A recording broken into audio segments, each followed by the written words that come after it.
Instant reaction with CBS Sports Golosso's own Nico Cantor. Nico, wow. I mean, what a display right there. We get to goalies in PKs. As you're watching this all unfold, what's going through your mind in real time? Joe, yeah, it was super exciting going into penalty kicks. This tournament has produced some very intense moments going down to the wire there with the goalkeepers.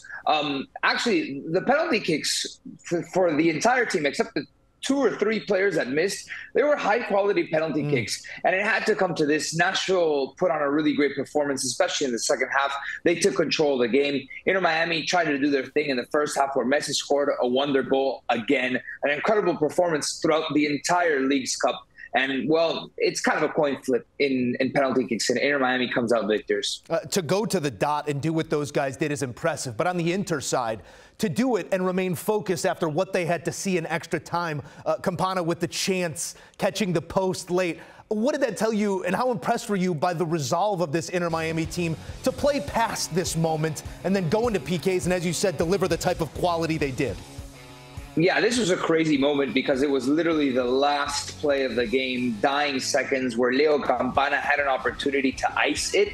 But in fact, this is not a great representation of what the second half was, because Inter Miami shifted a couple gears down. They looked tired and they stalled out. Nashville really took control the second half, and it felt like through either a set piece or challenging the goalkeeper, they were going to find a way to break the deadlock, which was tied at 1-1. And it did seem like Nashville was on the front foot. They were really pressing Miami, and Miami had little to no response. And this came from a long ball over the top when Nashville was committed forward to try to get that winner themselves in the final moments of that second half and the final moments of the game. So the fact that Inter Miami probably felt that they had nothing left in the tank with about 7-8 minutes to spare, and that penalty kicks was very much the best route to win it. Of course, this is soccer, so anything can happen in the final moments like this, where you can get a ball over the top and have your 9 with one-on-one on the goalkeeper. It was really well done to shake the defender off. I don't know if that chip was deliberate. Maybe that's how he was trying to finish off the play. It just so happens that it fell right to him, but it skipped a little bit too far out of his reach and it hit the post and out. But Inter Miami was able to keep that resolve, like you say, and win in penalty kicks. What moments of tension were offered here in those final 20 minutes to half hour of this action. I'm not sure what more can be said about Leo Messi that has not been already, but here's to trying. Messi tucks another one, as you said, an absolute wicked strike to get the 1-0 lead early on here. How do you make sense of what this man has accomplished here in a mere 4 weeks with Miami? Oh, he has been so impressive. It was really difficult to visualize how his impact, just from a sporting perspective, would have been. I think it surprised all of us. It's not like we didn't know that Messi was the best player on earth and the best footballer of all time. But for him to have the immediate impact that has made everybody else better, and the way that he's able to carry the team on his back, do most of the heavy lifting. I don't want to give him all the credit. It's mostly him, but the way that they're able to keep possession, circulate the ball, Sergio Busquets is also a critical component to all of this. Tata Martino, you see him celebrating right there. The way that he's been able to leave his imprint on this team. And you look at that right there, the amount of goals that he's been able to contribute. He has scored in every single game in this tournament. And he is just about to be, he's in the top 3 of Inter Miami's top goal scorers in the club's history. Mind you, the club just started playing in 2020, so it wouldn't be the wildest of feats for Messi to end up being the top goal scorer in club history. But he most likely will end up doing that. Maybe, I don't know, at the end of this year, but probably sometime into the next season. It's wild to think how good he is, how the quality that he brings, and it puts it into perspective, the greatness of Leo Messi, how he's able to arrive at a team and just change everything. It's night and day from the moment that Messi showed up. The language of the world's game certainly translates when that man is on the pitch, and as you say, a transformative month, certainly for this franchise, but even greater for this league and the game domestically. Small sample size, yes, but big results and the excitement to match it, Nico. What has this 4-week stretch meant, maybe broader here, for not just Messi, but what has it meant to the game at large here in the U.S.? So it shifted so many eyeballs to Major League Soccer. It shifted many eyeballs to the League's Cup. Actually, it's funny that Messi's debut in his presentation really into American soccer was in a tournament that wasn't Major League Soccer. So many people are interested in the fact that he's able to show up, deliver, not only contribute, but really put on a show and entertain. He's brought it all. It's the whole package, and that's what's been most impressive with Messi. And let's see how much of that translates into Major League Soccer. By winning League's Cup, it feels like the season they've already hit a major objective in the season, considering how awful Inter Miami was going into League's Cup without Messi. The fact that they walk away from this with a trophy is pretty significant.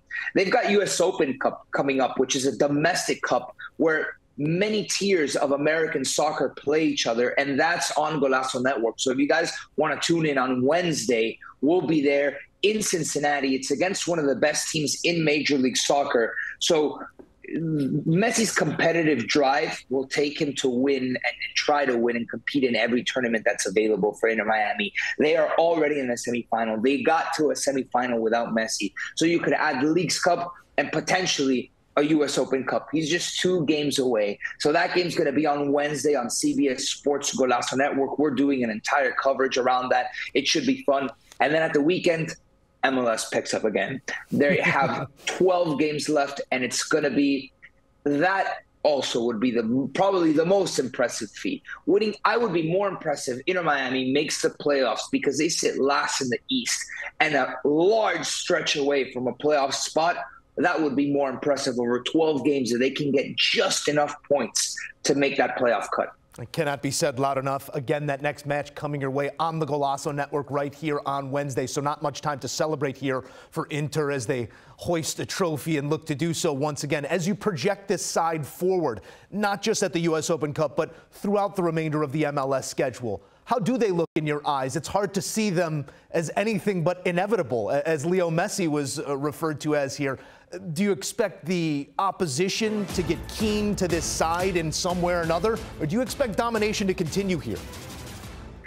I expect Miami to be on the front foot in most of their games because Tata Martino, the manager, his style is very possession-based, as you guys have seen in all of these games. And they feel comfortable in possession, in the circulation of the ball, in finding that opportunity and protecting themselves with the ball, right? So most MLS teams that are of inferior quality are going to have to adjust to try to limit Messi. Many managers around the world, even when he was playing in Spain and he was playing in Paris, are saying that there's no way to stop Messi. Messi is inevitable. You have to limit him as much as you can. And it's going to be on teams to try to find a way to do that. It's not going to be easy. And the other day I was at dinner with our co-host on Morning Footy of CBS Sports Golazo, Charlie Davies, and we went through Inter Miami's schedule.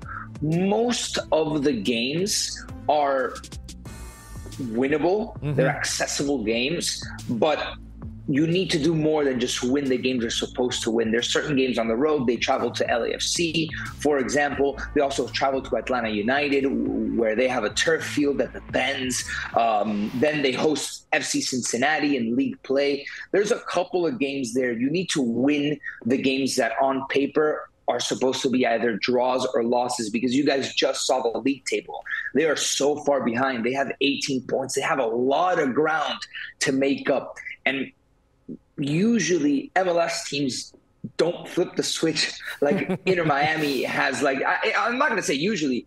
MLS teams, when they sit dead last in the water in their conference, they're almost out. They're emotionally out. They're physically out. They can't compete to the same level as the rest of the pack. But Inter Miami has added a significant amount of change. They've really rebranded their roster. And now anything can happen. When you have Messi, it's difficult to doubt him. But the way that the team is playing, if they can get it right and improve game after game, mind you, this is just 7 games. They won a trophy. They were undefeated. They've been undefeated since Messi has showed up. So they're going to be a force to be reckoned with. No pushovers at all compared to what they were before. So, again, it would be pretty incredible if they make the playoffs. The most decorated player in football history adds another to the mantle here. 44 titles since 2004. Rare are the moments where opposing fans stand to applaud a player of the opposition. We saw that again here on this given night. Nico, we appreciate you, as always, for stopping by and offering your insight. And do not forget, another reminder, you can watch Inter Miami's next match right here on the Golazo Network and streaming on Paramount Plus. Pregame coverage beginning Wednesday at 6 p.m. Eastern with kickoff set for 7 p.m. in Cincinnati. We'll also have you covered with postgame reaction and full highlights.